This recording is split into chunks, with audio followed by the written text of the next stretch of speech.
Years ago, I worked as a sustainability consultant for the construction sector. I saw that very few of the companies none of the companies I worked with were willing to make ambitious innovations for the environment. They only wanted to make small, marginal improvements.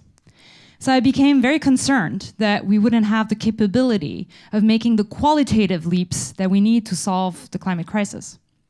Working with these firms, I realized that making more radical technological changes is actually very complex. Why is it complex? Because you have many companies that have to coordinate how they innovate. So the network of suppliers and buyers have to actually coordinate their innovation. My clients felt like the risk of failing to coordinate was just too high. So in previous work, I developed an economic model to try to better understand this problem. What really is the obstacle here? Why does coordination fail? And I think I identified one important cause.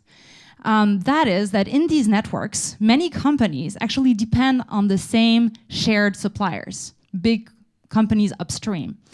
And those companies have poor incentives to innovate. Why? Because the companies they supply will then compete and they will gain nothing from their innovation. So in other words, there's a conflict between the downstream players and the upstream players, and this conflict holds up innovation. In short, my hypothesis is that companies are held up in their innovations because they're dependent on shared suppliers that don't want to innovate. So now I want to test this hypothesis empirically, and I want to find solutions. So to do that, I turned to a success case. In the automotive industry, we have seen a takeoff in innovation in electric vehicles. Although, this is the network, they also have this issue with large shared suppliers and complex interdependencies in their production network. So how did innovation take off? So I attack this problem in two different ways. First, I go to the field. I interview R&D managers to understand when and why did they decide to make risky investments in new, greener technologies. Second, I go to the data.